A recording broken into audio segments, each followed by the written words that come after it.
Sabi ni Lore Legarda, bakit daw itong 12% na VAT na ipinapataw dito sa mga luxury bags, luxury items, luxury shoes, luxury jewelries, any luxury goods, ganun pa rin daw ang ipinapataw dito sa mga basic needs na pinibili ng ating mga kababayang mahihirap, kagaya ng noodles, sardinas, or ano pa ba, yung pwedeng mga dela-delata.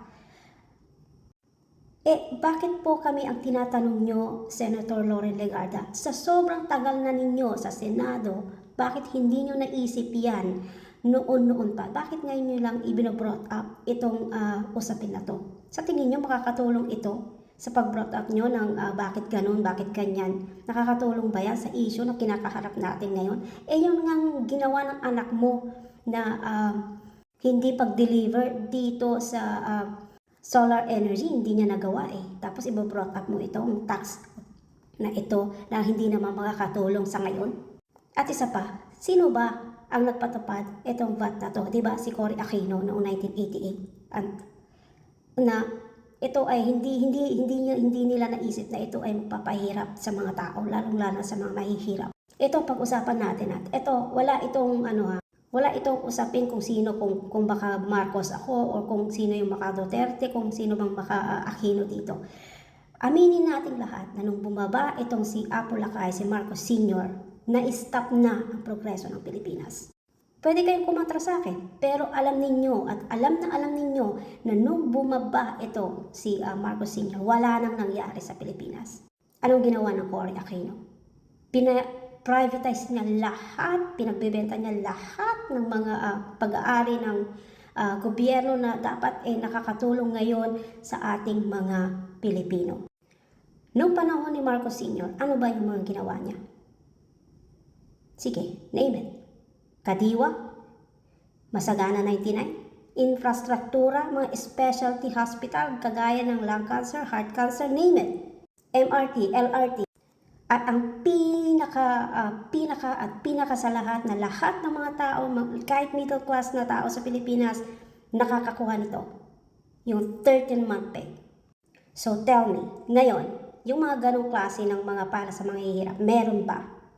Yung pumalit kay Aquino, meron ba? Meron ba siyang nagawa? Yung pumalit pumalit kay Aquino, meron ba? Meron ba? Wala. Kaya itong mga namumuno na iba dito sa ating gobyerno, mga impokrita. I'm sorry hindi mo kasi na magalit ang isang tao dahil sa kaimpokritahan ng mga buwisit na mga tao na to, mga ibang namumuno dito sa gobyerno. Lalo isa ito si Lore Legarda, akala mo may mga nagawa na mabuti dito sa Pilipinas. Kung meron talaga kayong malasakit dito sa mga kababayan natin, yung VAT na yan, dapat noon pa, naisip mo na yan. Sa tagal mo na dyan sa Senado, dapat naisip mo, hinalungkat mo, ano ba yung makakabuti, ano yung hindi makakabuti. Diba? Bakit ngayon lang? Bakit ngayon lang mo i-brinot up, ngayon nasa middle of gera tayo, nasa middle of war. Dapat nga tinutulungan nyo ito si PBBM Ang payat-payat na ng presidente natin dahil kaliwat kanan yung mga issue, pero anong ginagawa ninyo? Kaliwat kanan din yung pambabatikos nyo sa kanya. Oh my God. Oh my God ka na lang dahil sa klase ng Pilipino. Alam mo, sinasabi nila ang mga Pilipino hospitable, mapagmahal, ano pa ba? Ano ba yung mga sinasabi nila ng mga traits ng mga Filipino? Pero bakit ganun? Sa sarili nating bayan, hindi natin kayang maging hindi natin kayang disiplinahin yung sarili natin. Bakit sa ibang bansa? Sinasabi natin, we always compare our country to a different country. Na bakit daw ganito, ang layo-layo ng Pilipinas sa Malaysia, Singapore? Of course. Tingnan nyo yung mga citizen nila doon. So, sobrang disiplinado. Ang Filipino, may nakita ka ba? Ultimo nga pedestrian lane, hindi nila kayang tuparin aasahan mo? Kung tulungan kaya natin yung presidente natin para sa ganun, maging maayos naman kahit konti. Kahit sa sarili na lang natin eh. Pero wala eh. Dahil sa nadidivide tayo dahil sa kulay na ng politika na sinusuportahan natin. Kaya tayo walang asenso. Talagang malayo tayo sa ibang bansa. Sa pagiging disiplinado na lang walang-wala tayo eh. Dapat ang isang maayos na bansa magsisimula sa mga citizen. Maging maayos, maging respeto. Hindi nga natin kayang respetuhin yung ating Pangulo eh. Kung ano-ano na binabato natin sa kanya, halos duraan natin sa pagmumukha eh. Diba? Sa sobrang freedom na nakuha natin, yun lang ang nakuha natin. Nakuha kung ano man ang freedom nakuha ninyo nung panahon ni Cory Aquino. I don't think gugustuhin ko yung freedom na yan kung ang kapalit naman na ito, lugmok na lugmok tayo sa kahirapan. Halos hindi ko nga makita minsan yung mga bata pag nagbabakasyon ako, nakikita ko yung mga kabataan, yung mga bata na dapat they're supposed to be in the school learning something, studying, pero nakikita mo sila sa lansangan, hindi kaya ng puso ko na makita yung mga ganong klaseng bata, babata pa, pero nasa lansangan na sila. Naghihirap, naghahanap buhay para may, alam mo yun, hindi nila ma-experience maging bata.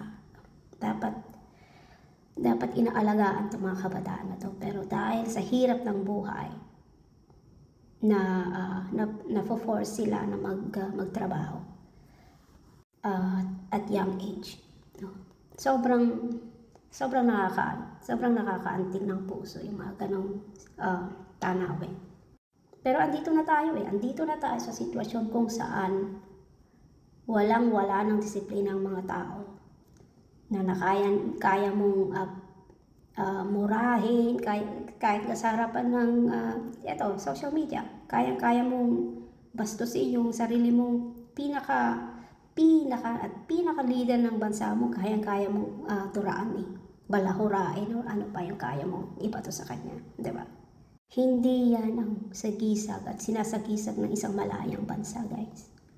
Masyado tayong nalulong sa demokrasya. Masyado tayong nalulong sa kalayaan na ibinigay sa atin.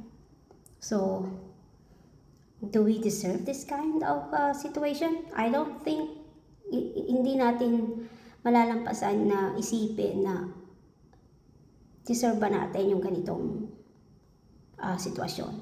Hindi ko sinabi na deserve natin.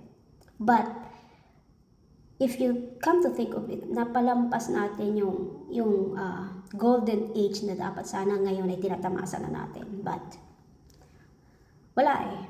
Dahil sa isang babae na gustong maghigante, dito tayo napunta.